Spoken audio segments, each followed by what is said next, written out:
I want to bring in Anders Vistisen. He is a Danish member of the European Parliament. Thank you for being with us.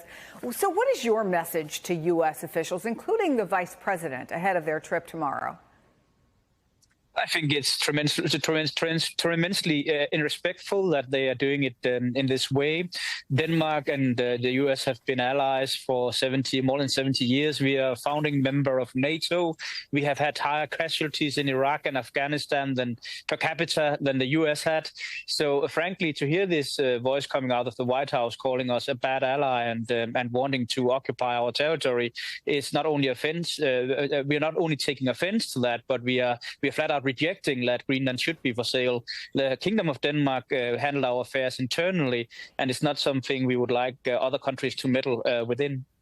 Well, what do you think the U.S. interest, and particularly Donald Trump's interest, is in Greenland? What's going on here, do you think?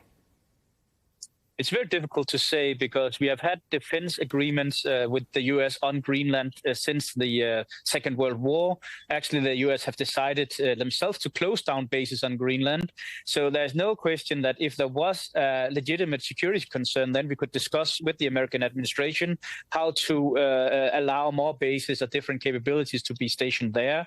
When it comes to the raw materials and other things you can mine in Greenland, Greenland have said very openly that they are open for business, but so far no one commercially have had success in mining Greenland since the 80s. So if any American company wants to go up there and try it, I think they will be met with open arms. When we boil this down, I think it comes down to the fact that President Trump wants to enlarge the U.S. territory, and I don't think that's a legitimate way of doing it by taking it from an allied nation. I think you maybe heard from our previous report what that gentleman had to say. This isn't funny anymore. I think when in the beginning, some people thought it was kind of a joke. What's the mood there, and what do you hear from people who live in Greenland about this? How do they feel about it? They just had their national elections. They're going to announce their new coalition government later today. But the most important fact I took from the national elections in Greenland was the 6 parties run for the parliament elections. 5 of the leaders of those parties considered Donald Trump a threat to Greenland.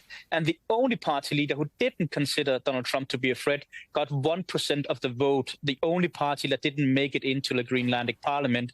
And I think it says a lot that the vice president and his wife is not able to make a public program in Greenland.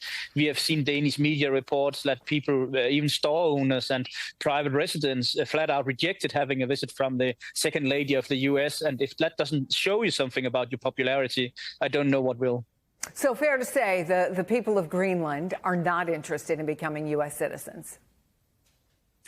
No, that's quite clear from both opinion polls, from the election results. I think that is very well established that the Greenland might want more independence and want an independence, greater independence from Denmark. We are in a dialogue with that. But there is no loss to exchange Copenhagen with Washington, D.C. Anders Vistisen, thank you so much for staying up and talking to us. We appreciate it.